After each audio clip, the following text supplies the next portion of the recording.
May nagpakita sa aking anghel. Napatitig ako sa kanya. Akala ko nung una ay nagbibiro lamang siya o baka naman nananaginip ng gising dahil sa sobrang pagbabasa ng mga aklat ng mga santo. Stephen, ano pong sinasabi mo? Baka napagod ka lang sa mga activities mo. Hindi ate, totoo. Paggigiit niya, mas lalong umigpit ang hawak niya sa kamay ko. Hindi lang siya basta nagpakita. May mga pinakita siyang mga pangitain na visions sa akin. Mga bagay na mangyayari pa lang sa hinaharap. Nakita ko ang mundo na nagkakagulo, ate. Maraming apoy, maraming taong umiiyak. Sa totoo lang, Papa Dudut, hindi ko seryoso ang mga sinabi niya noong sandaling yon. Iniisip ko na baka dala lamang ito ng stress sa pag-aaral at sa matinding pagdanais niyang pumasok sa seminaryo. Ngumiti lamang ako sa kanya at sinabing magpahinga siya ng mabuti dahil baka kulang lamang siya sa tulog. Ngunit ang hindi ko alam, yun na pala ang simula ng isang gabi na kailanman ay hindi ko makakalimutan. Dumating ang gabi ng May 15, 2026. Kakatapos ng naming maghapunan at nanonood kami ng telebisyon sa sala, nang biglang tumayo si Stephen mula sa kanyang upuan. Hindi pa siya nakakahakbang nang bigla na lamang siyang nangisay. Bumagsak siya sa sahig at nagsimulang manginig ang buong katawan niya. Tila ba kinukuryente na ewan. Diyos ko, ang anak ko! Tili ni Mama sabay takbo patungo kay Stephen. Si Papa naman ay natatarantang binuhat ang ulo ni Stephen para hindi ito mauntog sa semento.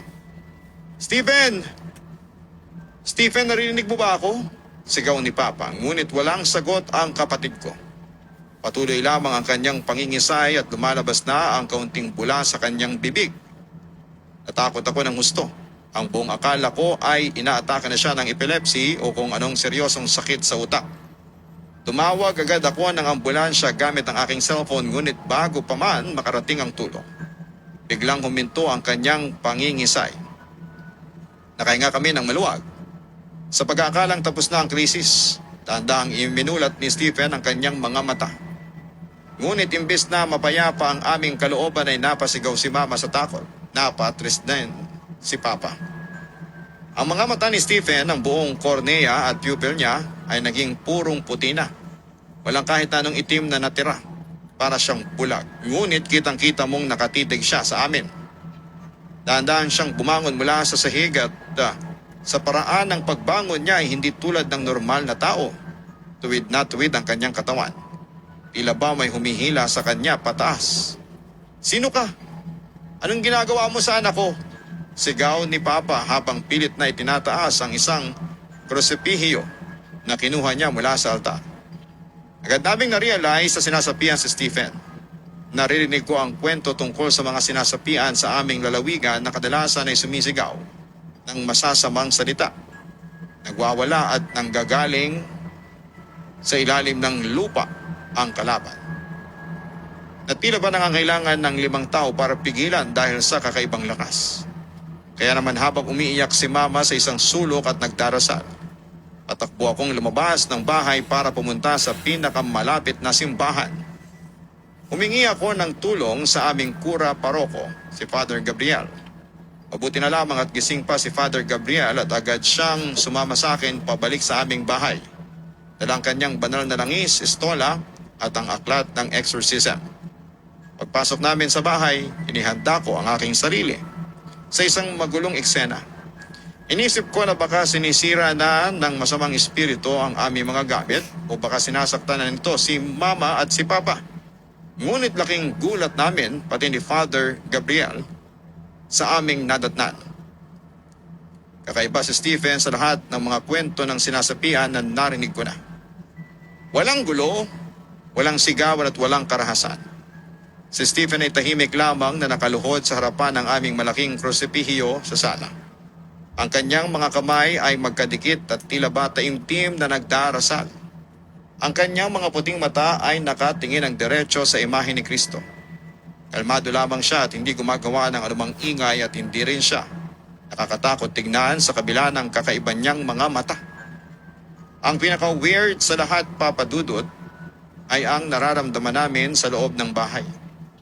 Karaniwan daw kapag may masamang espiritu ay mabigat ang hangin, mabaho at nakakakilabot. Pero ng mga sandaling yun ay biglang guminhawa ang pakiramdam naming lahat.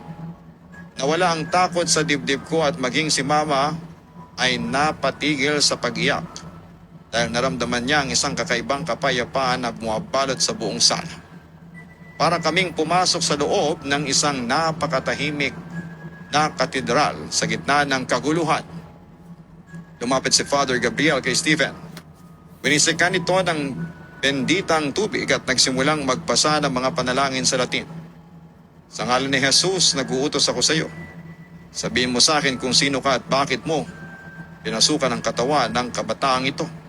Utos ng pare.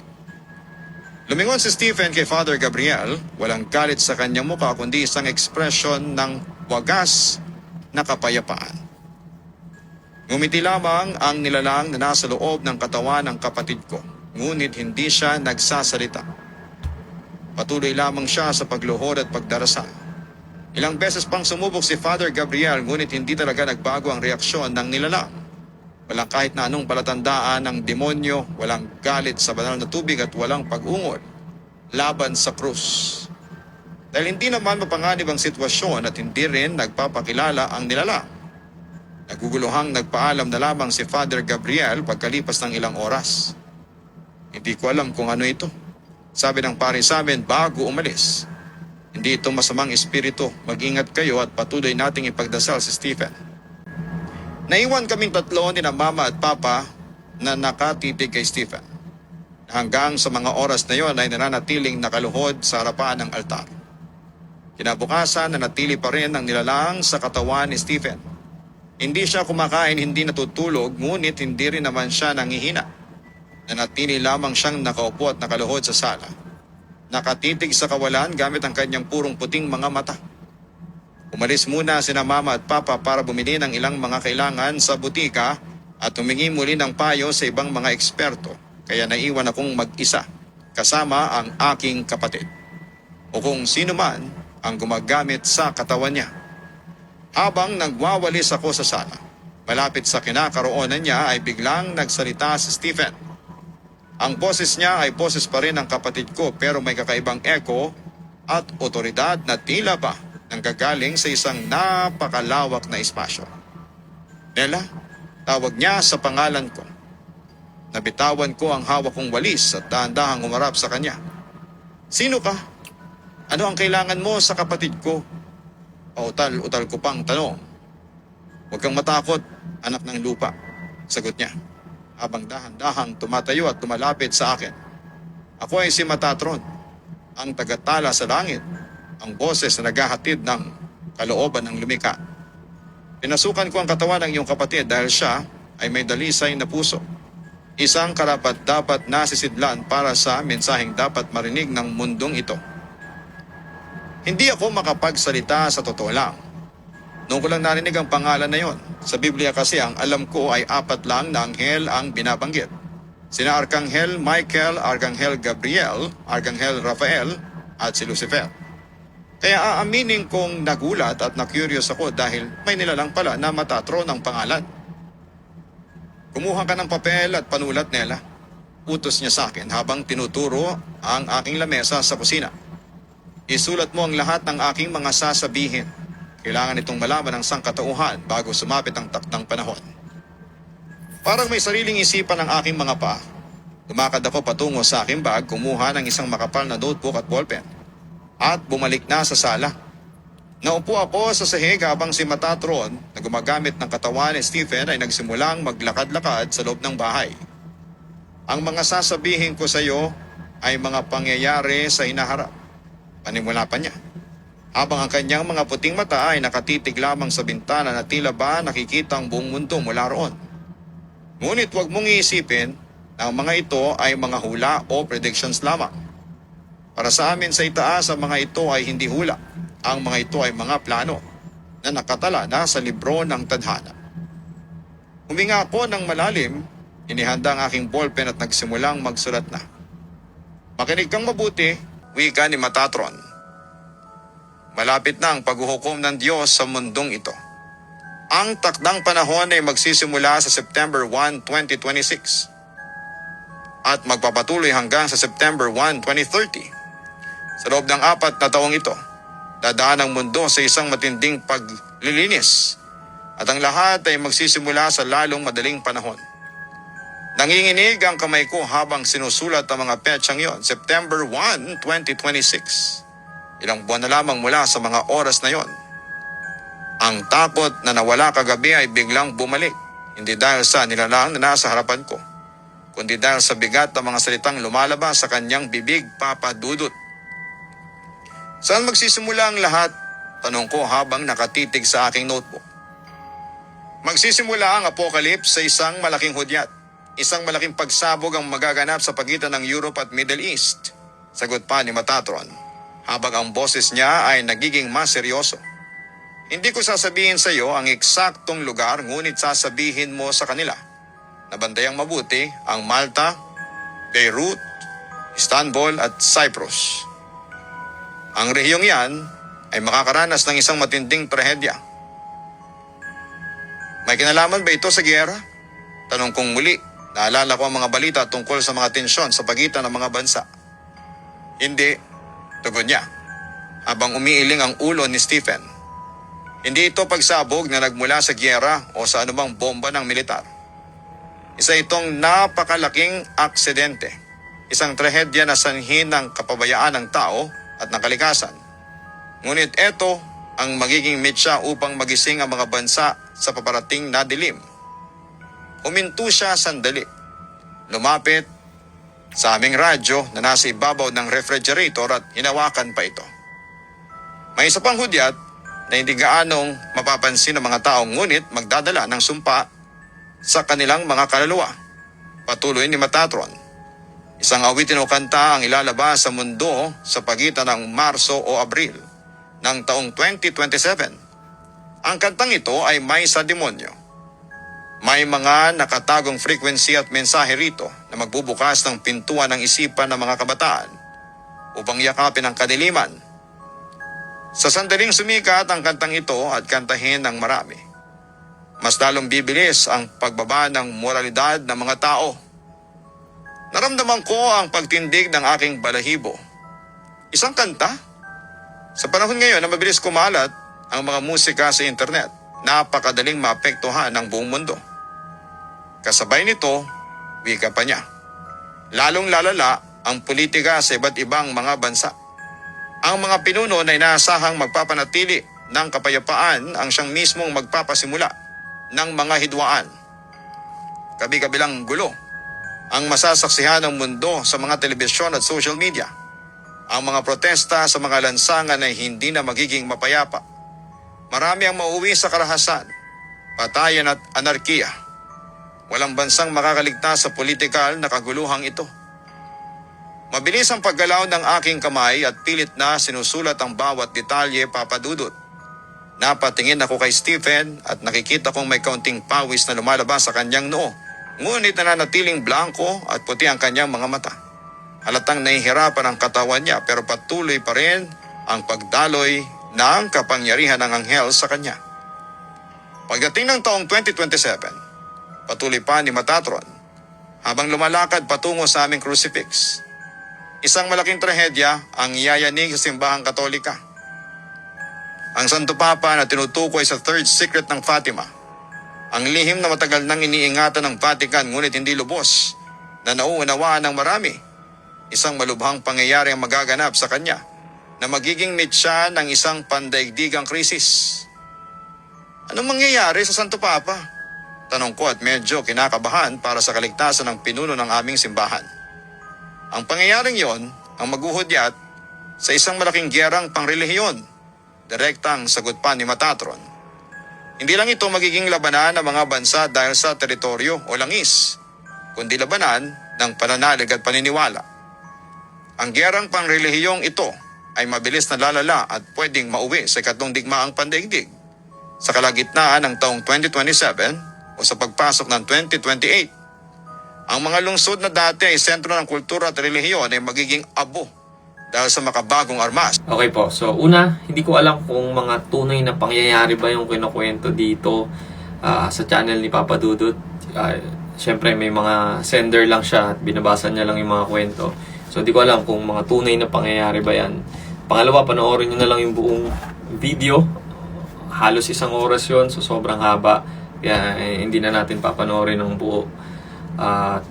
Again, hindi natin hahatulan yung karanasan ng sender batay sa kung gaano ka-supernatural yung kwento niya, di ba?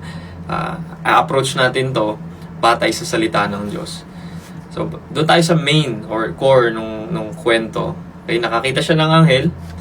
Again, hindi porket sinabing nakakita ng anghel, automatic galing agad sa Diyos yun. Even Satan disguises himself as an angel of light. Ibig sabihin, may mga espiritu po na kayang magpakitang banal para linlangin ang mga tao. Kasi kapag tunay na anghel ng Diyos ang nagpapakita sa Biblia, una, ang nangyayari, dinadala niya ang mga tao palapit sa Diyos para sambahin siya. Hindi sila nagdadagdag ng doktrina, hindi nila kinokontra yung unang revelasyon ng Diyos, kaya hindi sapat yung claim na nakakita ako ng anghel. Fast forward, sinaniban siya ng isang anghel na ang pangalan ay Metatron. Okay, discuss natin mamaya sino yung Metatron na yan. Pero nagpakita daw sa kanya ng vision, maraming umiiyak na tao, apoy. So, posible ba na magbigay ng vision ng Diyos? Oo naman, okay? Pero hindi lahat ng vision ay galing sa Diyos. Do not listen to the prophets who prophesy to you, filling you with vain hopes. They speak visions of their own minds, not from the mouth of the Lord. Kahit si Satan po ay kaya gumawa ng counterfeit. Maraming cult leaders sa kasaysayan ang nagsimula sa nakakita ako ng visions. Narinig natin doon, sabi nung anghel daw, di ba? Ako si Metatron, tagatala sa langit. Ito yung pinaka-red flag. Walang Metatron sa Biblia. Wala ni isang anghel ang nagpakilala bilang tagatala sa langit. Isa pang na-off ako yung sinabi doon na sinabi ng anghel na pinasukan ko yung katawan ng kapatid mo dahil dalisay ang kanyang puso. Walang ganong anghel sa Bible. Yung holy angels, kasi diba may holy angels, merong mga fallen angels. Wala ni isang holy angels ang nagsabi ng ganon sa Bible na para pumasok sa katawan ng isang tao, para gamitin niya yung katawan ng tao para magsalita. Alam nyo gumagawa niyan, madalas sa Biblia, yung mga masasamang espiritu, yung mga unclean spirits. So, saan ang galing yung pangalang Metatron? Malamang galing po yan sa pangalang Metatron. Ang pangalang Metatron po ay hindi biblical. Galing po yan sa Jewish mysticism, sa Kabbalah at saka doon sa Three Enoch. Hindi po siya part ng canonical Bible. O sa ilang mystical writings, again, mystical writings, tinatawag si Metatron na heavenly scribe, celestial recorder, katulad nung narinig natin sa video, pinakamataas ng anghel. Pero, kailanman hindi nabanggit si Metatron sa Genesis hanggang Revelation. Wala ni isang apostol ang nagbanggit sa kanya, wala ni isang propeta, kahit si Jesus, wala kahit isang verse sa Bible na matatagpuan natin yung pangalang Metatron. Kaya kung may espiritu or anghel pa yan na nagsasabi na ako si Metatron, ay hindi dapat natin yan tanggapin bilang bagong revelasyon na mula sa Diyos. Then proceed tayo doon sa sinabi ni Metatron daw habang nandun siya sa katawan ng bata. Okay? Sabi niya may mensahe siya para sa mundo. Alam niyo, ganito yung pattern ng mga nagiging false prophets. Okay? Sabi sa Hebrews 1, long ago at many times and in many ways God spoke to our fathers by the prophets, but in these last days He has spoken to us by His Son, whom He appointed the heir of all things, through whom also He created the world. So malinaw, God has spoken finally through His Son, Jesus Christ. Hindi tayo naghihintay ng panibagong pandaigdigang revelasyon mula sa isang espiritu or mula sa isang anghel. Kung may mensahe man ng Diyos ngayon sa atin, ito ay sa pamamagitan ng kanyang salita. Sino yung salita? John 1:1, si Jesus Christ. Isa pang red flag na sinabi doon ay nakatala, sabi niya, no? Ako'y tagatala sa langit, nakatala na ito sa libro ng tadhana. May libro ng tadhana.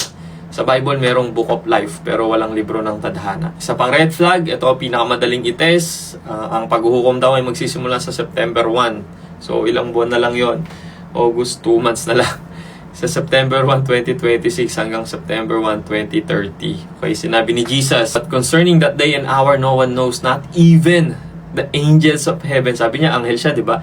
Not even the angels of heaven. Sabi sa Acts 1:7, it is not for you to know times or seasons. Kung may nagsasabing alam niya yung eksaktong araw ng paghuhukom, kahit anghel pa yan, kahit apostol pa o propeta yung pagpapakilala niya, sumasalungat sila sa turo ni Jesus. Last na gusto kong i-address ay may lalabas daw na kanta March or April 2027 na demonic na kanta. Posible ba na gamitin ni Satan ang musika? Oo naman. Lahat yan ginagamit niya. False teachings, media, entertainment, temptations, lahat ginagamit ni Satan. No? Pero ito ay isang unverifiable prediction. At ganito yung pattern na nangyayari at ginagawa ng mga false prophets. Kapag hindi nangyari, babaguhin nila yung interpretation. Ganyan gumagana yung deception. No? Paano natin itetesto? Makinig kayo mga kapatid.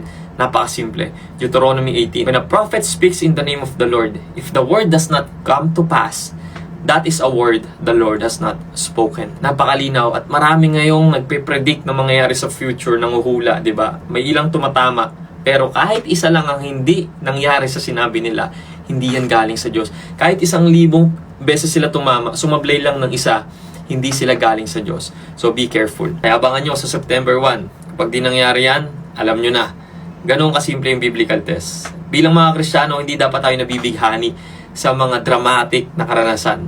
Ang pamantayan lagi natin ay ang salita ng Diyos. 1 John 4:1, di ba? Huwag maniwala sa lahat ng espiritu. Test every spirit. Subukin kung ito'y mula sa Diyos. Anumang mensahe, kahit meron pa yung vision, may himala pa na nangyari, or may spiritual na karanasan, hindi dapat natin tinatanggap agad. Dapat nating tanggihan, lalo na kapag ito'y sumasalungat at nagdaragdag sa malinaw na nakalagay na sa Bible.